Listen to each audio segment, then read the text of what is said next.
Bismillahirrahmanirrahim. Bustanul Katibin oleh Raja Ali Haji. Pasal 9. Ketahui olehmu, hai orang yang menuntut ilmu ini, adalah sebab ahli qaf daripada orang Melayu boleh membuang huruf pada suratan dan tiada pada bunyi, iaitu 3 sebabnya.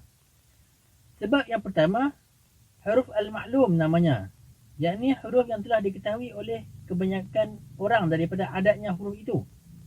Maka iaitu terbahagi pula ia atas 2 bahagi. Pertama-tama, aman ia daripada labas dan musyarakah, yakni aman daripada tersamar dan bersekutu. Iaitulah huruf kaf, fa, dal kepada dan pada dan ra, fa, dal daripada dan alif dal ada dan ta, ya, alif dal tiada dan kaf, kaf, nun, da kekanda dan alif, ya, ha, nun, dal ayahanda dan alif, nun, qaf, dal anaknya dan nun, nun, dal, alif nenda. Dan demikian kiaskanlah olehmu pada yang lainnya yang sejenis daripada huruf yang tersebut itu. Adapun huruf yang tersamar rumahnya itu lagi musyarakah pada yang lainnya, iaitu seperti kaf, mim, ba, nga kembang, kaf, nun, ta, nga kantung, kaf, nun, ta, nga kentung, kaf, nun, ta, nga kentang, ba, nun, ta, nga bentung, ba, nun, ta, nga bentang, kaf, mim, ba, nga kambing, kaf, mim, ba, nga kembung, ta, nun, dal, khauf tindak, ta, nun, dal, khauf tanda, ta, nun, dal, khauf tanduk, ba, nun, ta, nga banting, ba, nun, dal, alif benda, pa, nun, dal, khauf pundak, pa, nun, dal, khauf pondok, pa, nun, dal, khauf pendek, ba, nun, dal, alif bonda.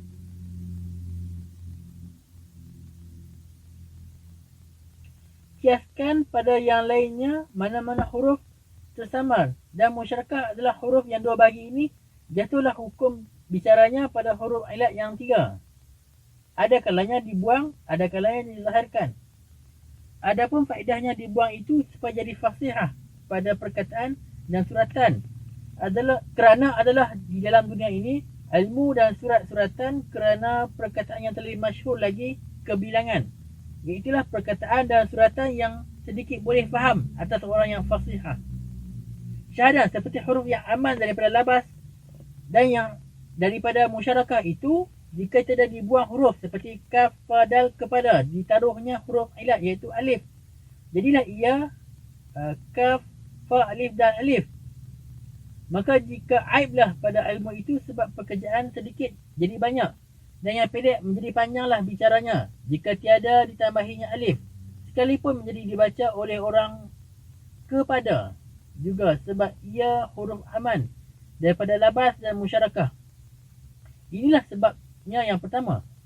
Adapun sebab yang kedua, maka dibuang huruf ilat itu seperti alif yang pada kaf, fa, dal kepada itu serta segala kawan-kawannya.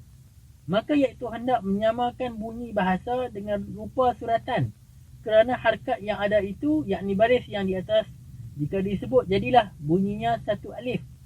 Kemudian maka ditambahinya pula 1 alif lagi kepada, ditambahi alif lagi pada kaf, fa, dal kepada itu, maka menjadi berpanjanganlah bacaannya itu. Maka jadilah bunyinya kaf, fa, alif mad, dal, alif kepada. Jika bersalahanlah bunyinya dan suratannya itu, menjadi tertawalah segala orang yang mengetahui ilmu ini adanya. Adapun sebab yang ketiga adalah orang Arab dan orang Melayu pun adalah mereka itu mengi'rabkan segala huruf dan segala kalimat itu dengan 2 i'rab juga, yakni memberi bunyi huruf atau perkataan dengan 2 baris dengan 2 huruf, kedua baris dan dengan harakat, maka tilik olehmu segala huruf dan segala kalimat itu. Maka jika tidak aman daripada labas dan musyarakah, di-i'rablah dengan huruf seperti kaf, waw, ta, alif, kota. Maka jika dibuangkan waw itu, dibubuk alif, jadilah kaf, alif, ta menjadi kata. Dan jika dibuang pula alif, diganti pula dengan ya, jadilah kaf, ya, ta, kita. Maka wajiblah di-i'rabkan dengan huruf. Kiaskanlah olehmu pada yang lainnya. Adapun yang terlebih baik di-i'rab dengan huruf itu seperti kaf, waw, mim, ya, nga, komeng dengan kaf, mim, ba, ya, nga, kambing. Maka terlebih baik dizahirkan wawnya pada kaf, waw, mim, ba, nga, kumbang. Tetapi jikalau dibuangnya waw itu boleh. Tetapi lihatlah pertambatan perkataannya itu. Jika seperti tiada samar pada lainnya, seperti tara mim, ba, nga, kaf, mim, ba, nga, terbang kumbang, dan mim, ya, ra, ya, kaf, mim, ba, nga, menyeri kembang, maka tiadalah mengapa dibuangkan wawnya itu, kerana sudah termaklum akan pertambatan perkataan itu. Kiaskanlah olehmu pada yang lainnya daripada yang sejenis dan yang serupa yang demikian itu. Far'an, jadi ini cabang daripada bicara i'rab itu juga. Bermula waw dan ya dan alif itu dinamakan orang Arab huruf ilat, yakni berpenyakit, atau huruf kaf, alif, ra, nun, kerana. Akan tetapi yang zahir kepadaku huruf kerana. Kepadaku huruf kaf, alif, ra, alif, nun, karana. Adapun dinamakan huruf kerana itu dengan sebab masuk dialah, jadi boleh beroleh bunyi segala perkataannya dan seratannya. Jika masuk seperti waw, jadilah bunyinya u, dan masuk alif, jadilah bunyinya a, dan jika masuk ya, jadi bunyinya i. Dan faedahnya pula jika hendak memanjangkan pada perkataan seperti perkataan ya, alif, ya, ta, iaitu hendaklah dijadikan ya, alif, ya, ta, waw, lam, ha, iaitulah. Atau ya, alif, ya, ta, waw, kaf, ha, iaitukah. Maka wajiblah dibubuh waw. Kiaskan olehmu pada yang lainnya yang lagi akan datang. Demikian lagi alif jika hendak pula memanjangkan perkataan seperti perkataan dal, ya, dia, hendaklah dijadikan dal, ya, alif, lam, ha, dialah. Maka wajiblah dibubuh alif. Atau dal, ya, alif, kaf, ha, diakah. Kiaskanlah olehmu pada yang lainnya yang lagi akan datang sejenisnya daripada perkataan itu. Demikian lagi ya jika hendak memanjangkan pada perkataannya seperti pada perkataan alif, ya, nun, ini, hendaklah dijadikan alif, nun, ya, lam, ha, inilah. Atau alif, nun, ya, kaf, ha, inikah. Maka wajiblah dibubuh ya. Dan kiaskanlah olehmu pada yang lainnya daripada perkataannya yang lain lagi akan datang sejenisnya. Soal, jika ditanya orang, apakah sebabnya, maka ya, alif, hamzah, ya, ta, iaitu, dan alif, ya, nun, ini, dan alif, ya, ia, tiada dibubuh huruf ilat yang 3 pada baris di depan dan baris di atas barisnya.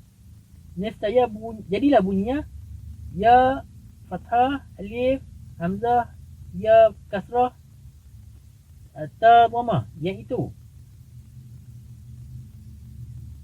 ya, fathah, alif, hamzah, ya, kasrah, ta, sukun, yait, dan bunyi alif, ya, nun, ini, alif, ya, kasrah, nun, sukun, in, dan bunyi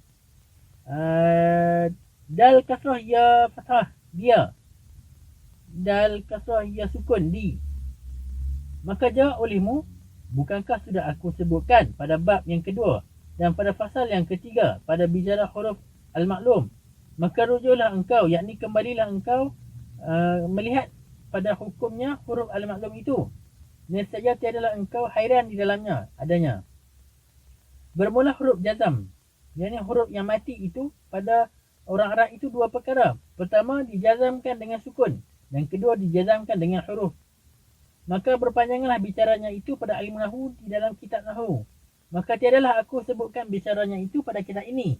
Kerana bukan maksudku hendak menterjemahkan ilmu nahwu. Hanyalah maksudku hendak mengatur peraturan tertib suratan dan perkataan bahasa Melayu juga. Supaya jangan jadi cedera pada bahasa Melayu. Dan menjadi cederalah dan cacatlah pada perbuatan yang tiada dengan ilmu itu adanya. Syahadan. Sungguh pun yang demikian itu tempatnya aku mengambil petua dan kias dan jalan memperbuat kitab ini, iaitu ilmu Arab juga, seperti sarf, nahwu dan lughah dan lainnya daripada kitab ilmu alat, atas fahamku dan kadarku yang singkat dan yang bodoh adanya. Bermula huruf yang mati di dalam bahasa Melayu itu dua perkara. Pertama dimatikan pada akhirnya dan kedua perkara dimatikan dengan dengung. Misal yang dimatikan pada akhirnya qaf, fathah, lam, fathah, mim, sukun, qalam, dan qaf, kasrah, ra, sukun, ta, fathah, sin, sukun, kertas. Kiaskan olehmu bagi yang lainnya. Misal yang dimatikan dengan dengung itu huruf nga, seperti kaf, lam, nga, kelang, dan kaf, ra, nun, ja, kaf, ra, nun, jim, waw, nga, keranjung, dan pa, nun, dal, ya, nga, pending. Maka kiaskanlah olehmu bagi yang lain juga. Bermula tiga huruf yang bersekutu diperbuat tanda mati, iaitu khaf dan hamzah dan kaf, akan tetapi keduanya khaf dan kaf itu diperbantahi oleh hamzah. Sungguh pun ada, tidak boleh berkuasa sendirinya. Ada rupa dirinya, bunyi-bunyinya orang. Inilah misal seperti alif fathah, nun fathah, qaf sukun, dal fathah, anak dah. Dan seperti ba alif, hamzah ya kaf, baik. Atau ca, nun, ta, ya kaf, cantik.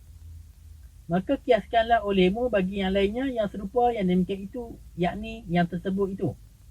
Maka jika dipakai juga bunyi mati pada qaf atau dengan kaf, nescaya tertawalah sekalian orang yang mengetahui bahasa Melayu di tanah Johor ini, iaitu Melayu yang asli.